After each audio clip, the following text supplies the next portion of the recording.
Right, so hello and welcome back to Books and Things and welcome to another video, and today we're going to be discussing The Old Curiosity Shop by Charles Dickens.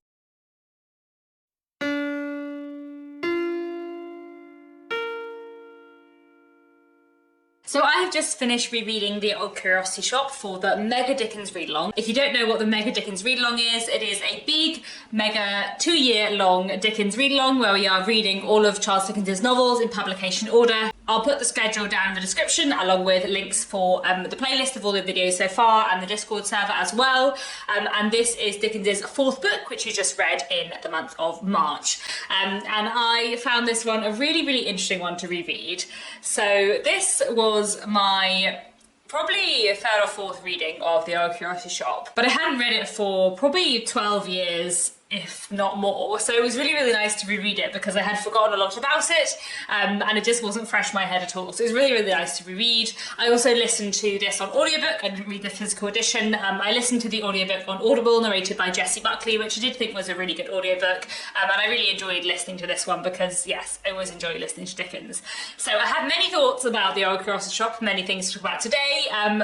A chunk of this video will be spoiler free. I'll let you know where there are going to be spoilers, but there are going to be spoilers for a while. So let's start off with a little bit about The Old Curiosity Shop and yeah, what it is about. So The Old Curiosity Shop follows chiefly a young girl called Nell, who's sort of 13 or 14 years old, and she lives with her grandfather, and her grandfather is in some kind of financial difficulty. We're not really sure what's going on, but early on in the novel, Nell and her grandfather decide to leave London, leave the Old Curiosity Shop that he runs behind, and sort of run away, and they begin to kind of travel around England. And meanwhile, we're following various people back in London who were connected with them, including a boy called Kit, who was their servant, a man called Mr. Quilp, who has been lending money to Nell's grandfather, and also a man called Richard Swiveller, who is the friend of Nell's elder brother. And the book is about these people and their experiences and their relationships with each other, I suppose, and the people in London trying to find out where Nell and her grandfather have gone. It was really interesting to reread this one because I feel like when I was a teenager, The Old Curiosity Shop was one of the Dickens books I knew best. I read it physically first and then I listened to it on audiobook quite a few times, and probably when I was like 16, 17, it was one of my favourite Dickens books. It was probably like my second or third favourite Dickens book after Our Mutual Friend. And it was a book that I knew really, really well and that I was really, really familiar with. But then I haven't read it since I was a teenager. So there were some bits which were really fresh in my mind, and then there were some bits which I had completely forgotten. For example, I'd entirely forgotten about a character called the Single Gentleman who comes in fairly early on and who is kind of a lodger with Mr. and Miss Brass, who are Mr. Quilp's lawyers. I had just entirely forgotten that character, and there were definitely other things which I had in my head took up more space in the book and were more important. Like, I definitely thought Barbara was a more important character than she is. I do really like Barbara as a character, but like, she is not in it very much, and I feel like in my head she was more important. Like, I feel like in my head we spent more time with Kit and the family he ends up working for after Nell and her grandfather have left, including Barbara, who's one of the other servants. I feel like in my head we spent more time with them, and I think the reason why I had that in my head is because there's one chapter of The Old Curiosity Shop where Kit takes like his family and Barbara's family like out to the theatre as like a fun day trip. And I remembered that chapter really, really well. And I think it's because it was one of my favourite chapters. And I think probably as a teenager, I just used to reread that chapter sometimes, but not the rest of the book. And that's what I think it must be, because I always remember that that was one of my favourite chapters. And I have in my head like the illustration that goes with that chapter that was in the edition that I read as a teenager. So I feel like that chapter like took up more space in my head. I don't know, it's kind of interesting to reread a Dickens book that it's been so long since I read and that I just, you know, don't know very well anymore. Well, obviously I do now, I just reread it, but prior to rereading it, I felt like I didn't know it very well, but I did used to, so yeah, it was kind of an interesting experience of memory. I really, really enjoyed reading The Old Curiosity Shop, and I do love it. Like, it's not one of my all-time favourite Dickens. I think there are better Dickens, but I also feel really fond of it, and I also feel like it's probably going to be one of those Dickens where once we have done the Mega Dickens Readalong, I'm going to re-rank all of Dickens, and I feel like it's going to be one of those ones that I find really hard to rank because I'm really fond of it, but I also feel like he wrote better things later in his career, a lot of better things later in his career, but also I do love the Old Curiosity Shop, and there are moments that I just think are absolutely fantastic. I really enjoyed rereading this time, and I really enjoyed a lot of the rereading experience. And one thing that I actually really enjoyed was that I feel like I got a lot more out of Nell's plotline this time. I think I said in my introduction video for the read-along of the Old Curiosity Shop that previously I had always remembered really loving the London plot lines, but not really loving Nell's plotline with her grandfather as they travel around England. But actually this time I really enjoyed all of the plot lines, and then I really enjoyed Nell and her grandfather and their relationship and their kind of travels around England, and like all the different places they go to and all the different people they meet, and how like they just spend a lot of time walking really long distances and kind of knocking on doors, like asking for help. And I feel like the exploration of their kind of travels and their kind of seeking a home, I suppose, I feel like that was really well done and really interesting, and actually I really enjoyed that this time in a way that I haven't on previous readings, so I found that really interesting. So I want to talk a little bit about like the chronology and where the Old Curiosity Shop fits into the chronology of Charles Dickens, this being of course his 4th novel. I feel like it has a stronger plot than Nicholas Nickleby and Oliver Twist and the Pickwick Papers, but I also feel like the plot isn't as strong as I remembered. Like I feel like it is more episodic than I had remembered it, and I feel like there are certain things in the plot that I thought tied in together which maybe don't tie in together, if that makes sense. I don't know, anyway, it's very strange like reassessing my opinions on the Old Curiosity Shop, like what they were 2 months ago as to now, etc. But yeah, the plot of the Old Curiosity Shop I do think is more kind of like consistent, and I feel like there are some really good and interesting plot elements in it, but it definitely like is still a bit more episodic as his earlier novels are. One thing I find really interesting about reading Dickens in chronology is like I feel like I always think of Charles Dickens as like this great master plot, and actually like I feel like Dickens didn't become this great master plot until like quite a lot of the way into his career, which is kind of like nice in some ways. I don't know, it's nice to see his progression. And also it's kind of nice because I feel like when an author wrote a lot of very famous, very popular books, it's very easy to be like, they were a genius, whereas actually like they had a craft and he worked on his craft and his books got better as they went on, in my opinion. Don't get me wrong, I feel like Dickens had a lot of like natural talent, but I also feel like it's really interesting to read his books one after the other and be like, oh, I can see you getting better at certain things. And I do feel like the plotting is better in the Old Curiosity Shop, but also I feel like the twisty-turny, weaving together plots, like actually they come later in Dickens' career, and that's kind of really interesting. I do feel though that the Old Curiosity Shop is like a step up from Nicholas Nickleby. Like I feel like it's better written. I feel like I do feel like it's a stronger novel. I feel like the plotting is tighter and more compelling. I feel like the characterization is better and the character development is a lot better. I feel like the emotional depth is there, just in a way that it isn't really for me in Oliver Twist or Nicholas Nickleby. So that's really interesting. And I was also thinking about the plot in terms of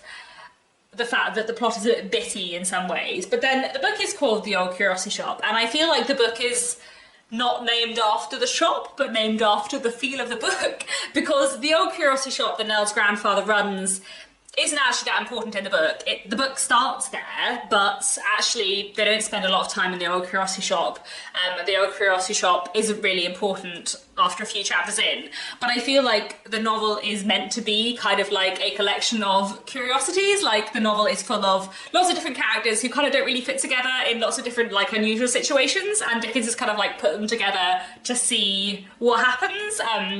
You know, they're kind of linked in some ways, they maybe have some things in common, but basically all these characters and these scenarios are sort of just like sat in this Old Curiosity Shop for you to see these interesting things happening, and I kind of quite like that idea. I wanted to talk a little bit about the themes of the Old Curiosity Shop because I feel like it has some interesting themes, some of which come up in lots of Dickens novels and some of which don't.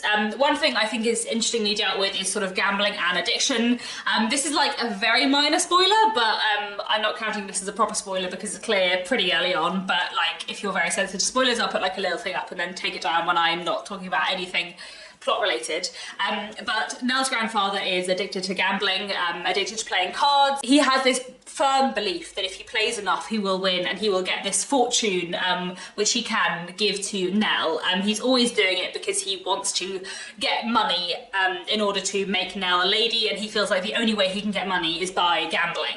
And I feel like the way Dickens looks at gambling and her grandfather's addiction to cards, like I feel like it is actually done really well, and I feel like it is quite complicated and nuanced, and I feel like that's something that's not looked at that much in Victorian literature.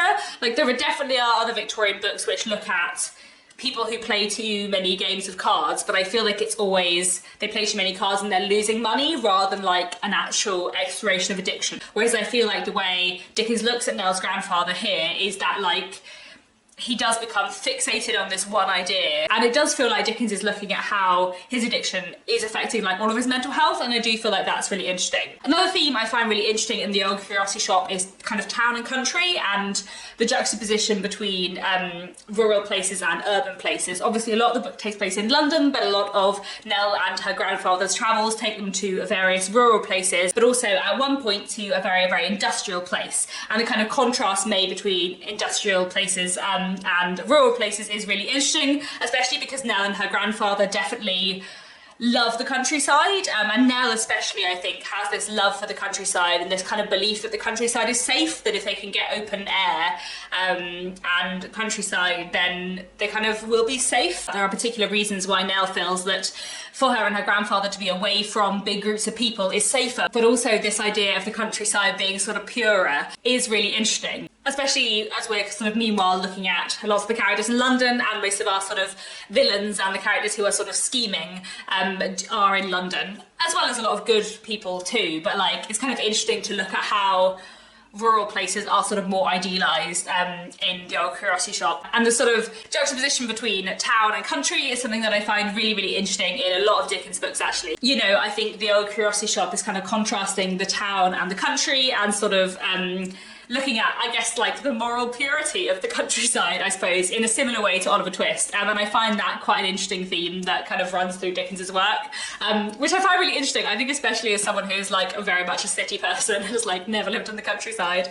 And also as someone who like loves the way Dickens writes about Victorian London, the fact that Dickens clearly thinks the countryside is like a better place, it's just kind of interesting. Anyway, there are also a lot of themes in the Old Curiosity Shop to do with poverty and wealth and class, and I feel like the way the book looks at these things is quite interesting, especially because we have quite a lot of characters who are of one class in their class, but their financial circumstances make them in a different class. So, you know, Richard Swiveller, Dick Swiveller, is like theoretically a gentleman.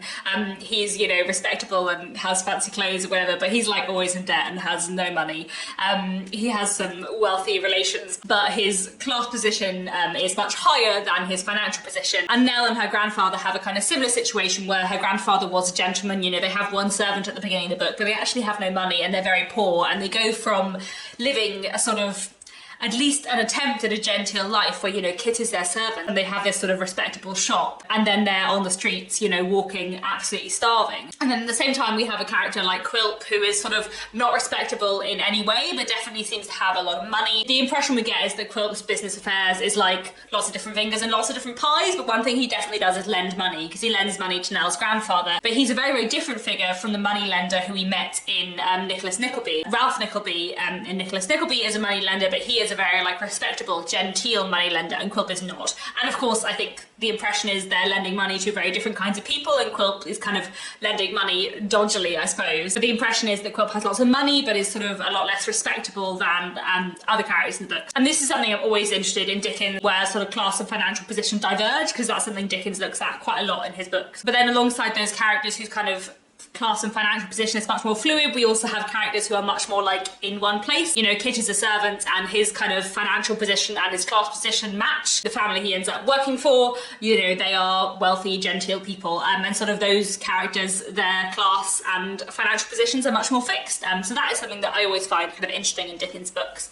And another theme I think the Old Curiosity Shop looks at kind of interestingly is sort of like deception versus honesty. There's quite a lot in the book I think about like honesty and why people might be led to be dishonest, and what it kind of means to be dishonest versus honest. I feel like I don't actually have too much to say about this point, but I feel like it is an interesting theme, like running through the Old Curiosity Shop, like when people are honest and when people aren't, and kind of the contrast between the characters who lie a lot and the characters who don't lie a lot, and the characters who are honest and dishonest. But again, we have some of the characters who are always honest, like Nell, and kind of always dishonest, like Quilp and the Brasses. But then we also have characters who sort of vary. For example, Nell's grandfather's kind of relationship with truth and honesty is kind of interesting. And then we have a character like Dick Swiveller who is kind of mounting up lots of debts that he knows he has no capability of paying. But also when it comes down to like not his own financial situation. He does have like some moral integrity, so that kind of stuff I find really interesting too. I wanted to move on to talking about the characters because there are a lot of really interesting characters in the Old Curiosity Shop. I do think that the Old Curiosity Shop has a lot of fantastic minor characters who I'm not going to speak about in detail here, but who I think are really interestingly done. You know, Mrs. Jarley, the punch reformers, and the man with the furnace, the schoolmaster, even like the pony, who is a randomly large character for being a pony. I think is excellent, and I feel like Dickens does write the sort of minor characters who are a little bit like eccentric in a really wonderful way, and that's another reason why I kind of like the title of the Old Curiosity Shop, the idea of all of these characters being like these sort of interesting people that Dickens has just like put together to see what you make of them. I was thinking about who is my favourite character in the Old Curiosity Shop, and I think it is probably Kit. I feel like it maybe used to be Dick Swiveller, and I do think he is a wonderful character. I'll talk about him in a minute, but I also really, really love Kit, and I feel like Kit's plot line is my favourite in the Old Curiosity Shop, and I feel like him as a character I just really like, and I feel like he is done really well and written really well and feels really real. And actually, like, you know, I was talking when we were talking about Oliver Twist a while ago about the fact that I feel like Oliver Twist is just written terribly as a child. Like, Oliver Twist doesn't feel like a child at all. But I feel like Kit does feel like a teenager. I don't know how old Kit is meant to be. It's never specified, but I assume Kit is like 15 or 16.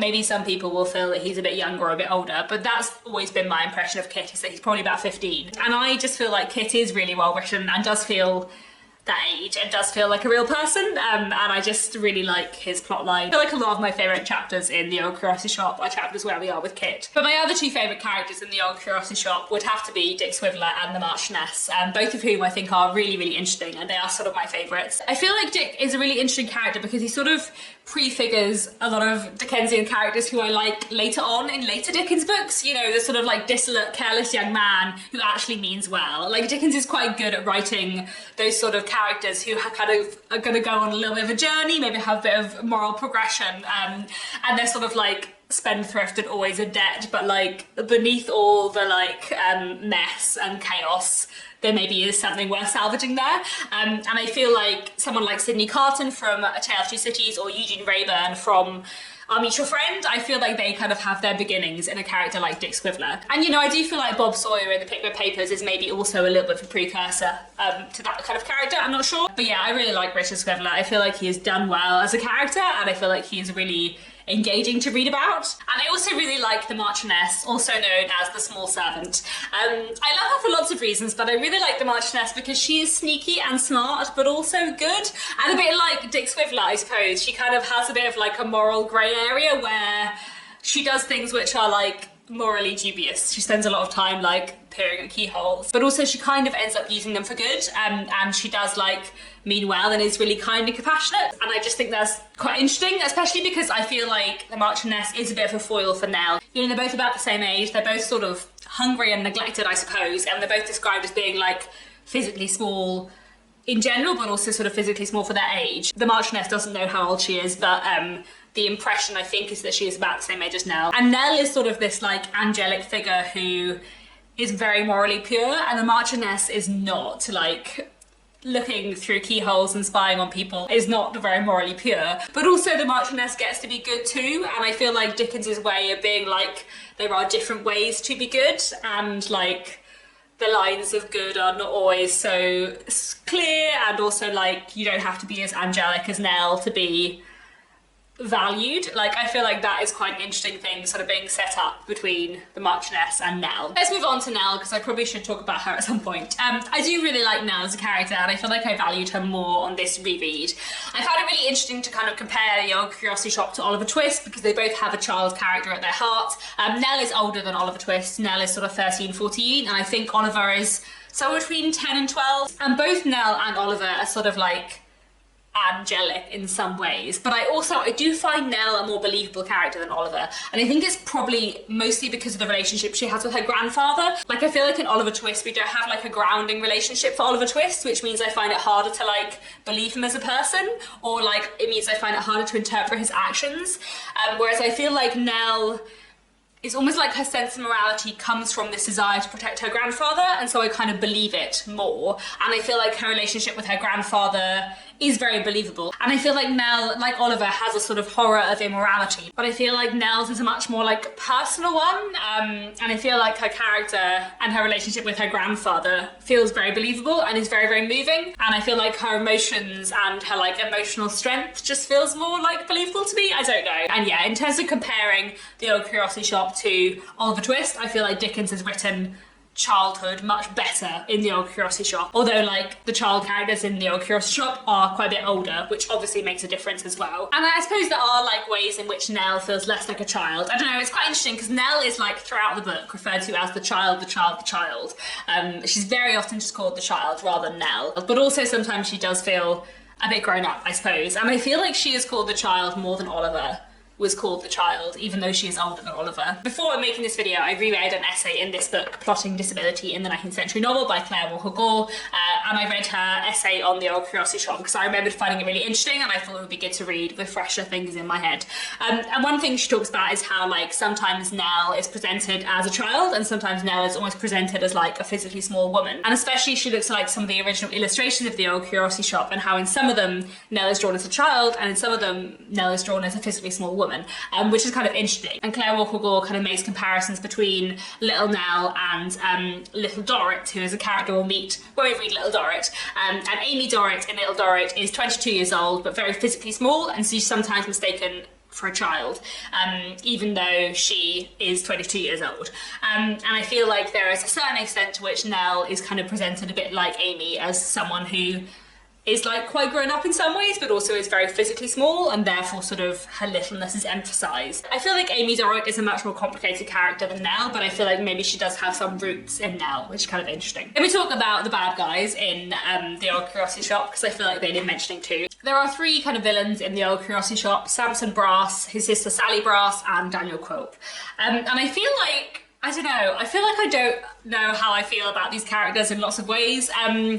Especially Quilp. I did kind of mention this in my sort of read-along introduction, that the way Quilp is presented I feel is quite like mean-spirited and doesn't like sit very well reading today, in that Quilp probably has dwarfism and Dickens kind of spends a lot of time focused on his physical appearance. So Claire Walker Gore, who I'm just returning to again because I think she is a fantastic literary critic, she says in her book, "We are encouraged to stare at Quilp, to marvel, to ogle and recoil from him as an uglier dwarf than can be seen anywhere for a penny." The very last bit of that is a quote from The Old Curiosity Shop. And I do feel like the way Dickens like spends lots of time focusing on Quilp's physical appearance feels a bit off. I would say that I feel like Quilp is presented more as like a fairy tale character than as a person with dwarfism, but that's, you know, problematic in various ways. There's things in that I find problematic and that I sort of struggle with as a modern reader, but I do think that Quilp's like malice is quite well written.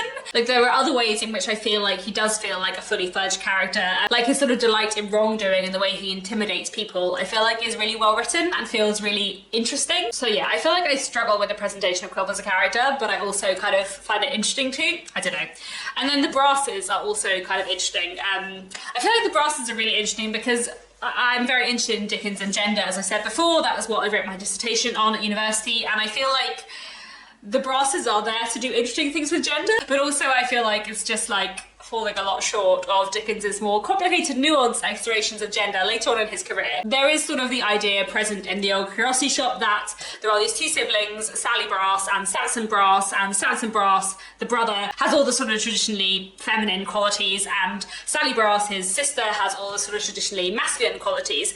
So she is described as looking quite masculine, but she's also described as being quite masculine in terms of her like temperament, or what the Victorians would consider a masculine temperament. So she is basically a lawyer like her brother, like she just does all the business with him. He is a qualified lawyer, but she basically is also a lawyer. Even though she's not allowed to be qualified as a lawyer, being a woman, she basically does all the same work as him, and by all accounts is much better at the business than him, and she is kind of a really good lawyer. And that's really interesting because it's very rare to find in Victorian literature a woman kind of working in this field, and I kind of like that about her, but also she's also really horrible. And I feel like Dickens veers between like presenting this woman who is good at her job in a man's world, and then also being like, look, that woman is slightly masculine, isn't it funny, in just such a Victorian way. However, I do feel like I found Sally Brass like a more interesting character than previously. Like I feel like I felt like there was more interesting things going on that I wanted to think about with her as a character than I did before. I'm going to move into spoilery territory now, so if you haven't read The Old Curiosity Shop, do step away, and if you have, please stick around, there are more things to be said. I wanted to talk a bit more about the Brasses because I feel like Sampson Brass comes off as worse because he is a massive hypocrite. And Sally Brass is not a hypocrite. Like, she doesn't pretend to be anything other than she is, which is horrible. But I kind of like that. Like, I almost respect it, except for the fact that she is so cruel to the Marchioness. A bit like Quilp, I suppose. She just says, well, I'm not a very nice person and I'm just going to go with it. Which somehow, within The Old Curiosity Shop, feels less, like, horrible and less slimy, I suppose, than Sampson Brass, who like pretends to be really nice to Kit when actually he's trying to trick him into like his own ruin. And I hate Mr. Brass so much, and I feel like I don't hate Sally Brass as much, or Quilp as much, maybe even, as Sampson Brass, because they never pretend to be anything other than what they are. Whereas I feel like Sampson Brass being a hypocrite, like,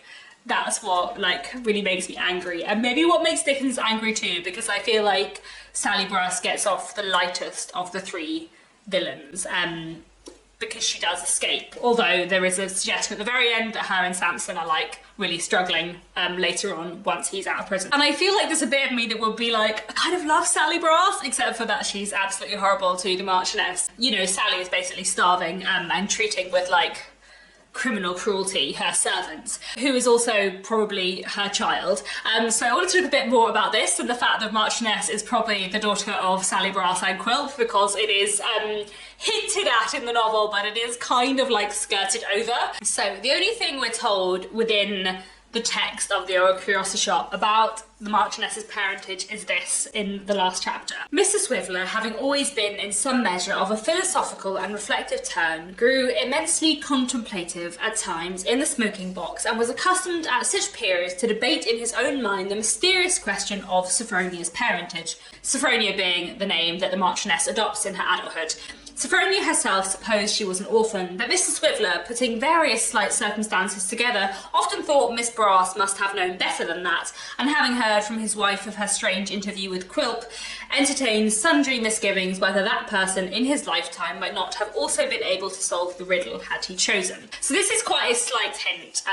Basically what Dickens is saying here on the surface is Miss Brass and Quilp probably know who the Marchioness's parents are, which, reading between the lines, is Dickens suggesting that Sally and Quilp are the Marchioness's parents, and that they had an affair, you know, many years ago and had a child. And there are a few suggestions elsewhere in the book that Quilp and Sally may have had some kind of past, or at least that he finds her attractive, I suppose. So basically, from what is in the text here, you can read it as implied that Quilp and Sally Brass are the parents of the Marchioness, but you wouldn't necessarily read it as fact. However, there was in one of the original manuscripts of The Old Curiosity Shop a direct reference to this. So in one of the like early versions of a chapter of An Old Curiosity Shop, Sally Brass admits that the Marchioness is her daughter, and then Dickens cut that and didn't want it in the book. Obviously Dickens chose not to have that in the book, so whether the Marchioness was definitely Sally Brass's daughter in his head, and whether he decided he didn't want to say that outright, or whether he decided he didn't feel that that was like canon in his head, if you know what I mean.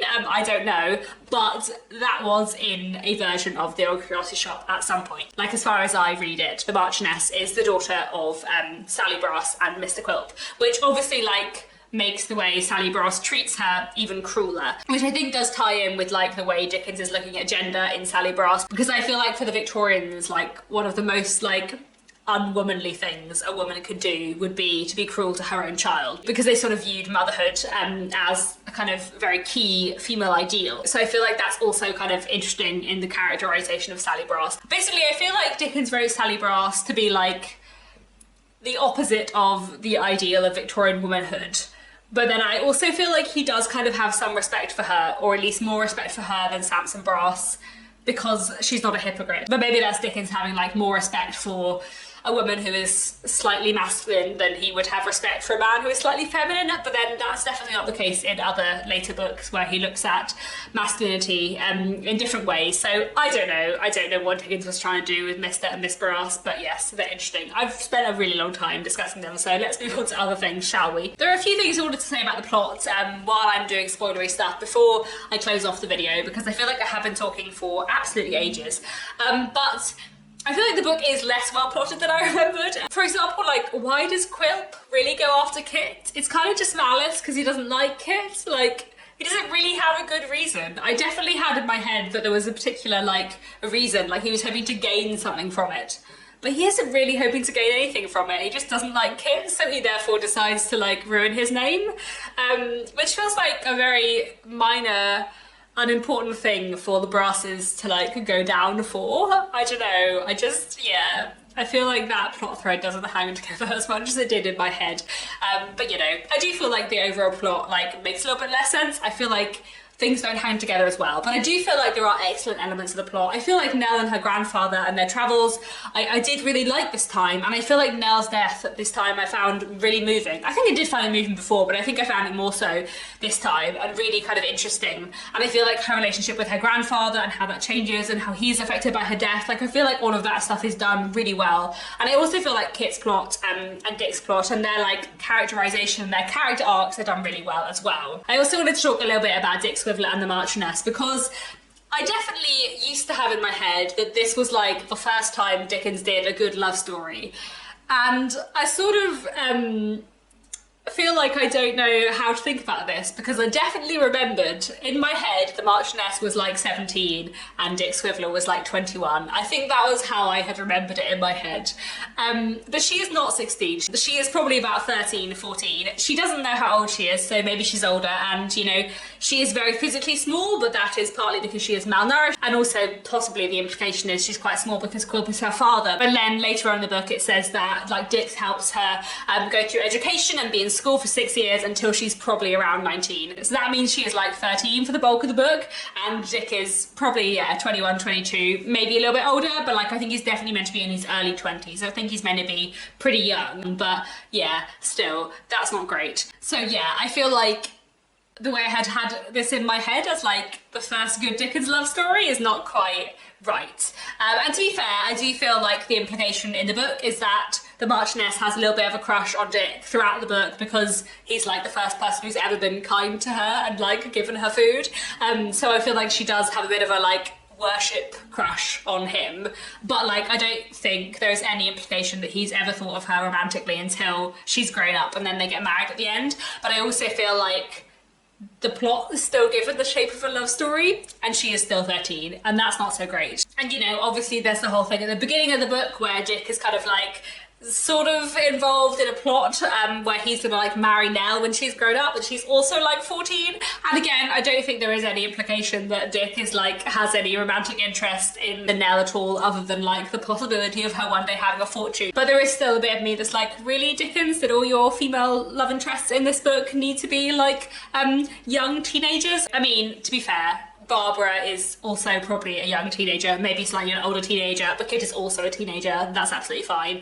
But, like, yeah, there is still a bit of me that's like, yes, I don't know how I feel about the relationship between Dick Swiveller and the Marchioness anymore, realising on this reread that she was a lot younger than I had remembered. You know, there's that line at the end of the book where Dick Swiveller makes some remark that, you know, there was a young lady saving up for him after all, and I think the idea of, like, a young lady saving up for you is just so gross. And, you know, I think that idea would have been treated very differently by the Victorians, because, you know, in the Victorian period, marriage was not primarily romantic, or at least that was only one facet of it. The idea that you might pick someone who was suitable in every other way and wait till they were old enough for you to be romantically attracted to them, and, like, that was an acceptable idea within the Victorian period. And so this plotline could have felt more romantic to the Victorians, but, like, also when I read it, I'm like, yeah, but she's 13. But then, you know, I do really like their friendship, and I kind of do get that it grows into more at the end of the novel when she's older, maybe that's fine, but yeah, I don't know. I do also feel like it is interesting that the Marchioness marries Richard Swiveller, because I spoke a bit earlier about how the Marchioness and Nell are kind of foils for each other, and Nell is kind of angelic. Like, Nell sort of embodies all of the Victorian ideals of femininity. You know, she is kind and caring, you know, self-sacrificing, looking after her family, and Nell is very, very maternal. You know, she, like, looks after all the little children she ever meets, kind of thing. Whereas the Marchioness Martinez does not fit into those ideals. You know, she is spying at keyholes and listening at doors and running away from her position, and she kind of doesn't fit into the kind of traditional Victorian heroine role, I suppose, in the way that Nell does, but it's the Martinez, not Nell, that gets the traditional Victorian heroine's happy ending. She gets to marry the hero. So it's kind of interesting that Dickens does that. And so, like, every time I'm like, Dickens, your gender stuff makes me angry, I'm like, oh, Dickens, you did something kind of interesting there, where you, like, put Nell on a pedestal, but then also you looked at how you couldn't be, like, valued as a woman in different ways. But yeah, I don't know. Actually, when I was reading the essay just now on the Old Curiosity Shop in this book, Claire Walker Gore was talking about how, like, the Marchioness is both kind of like a precursor to Jenny Wren and also to Lizzie Hexam in Our Mutual Friend, and I was like, oh yes, those are my two favourite characters in Dickens. Maybe that's why I love the Marchioness so much. Anyway. I feel like I've said enough now about the Old Curiosity Shop. I feel like I've been filming for ages. I feel like every time I make a new Dickens read-along video that's just like longer than the last. But it's been really interesting to reread the Old Curiosity Shop and get to know it again. And it's been really interesting chatting about it with people on the Discord server as well. So do let me know down below what you thought of the Old Curiosity Shop. What did you make of it? And that's all. Thanks so much for watching, and I'll be back very soon with another bookish video.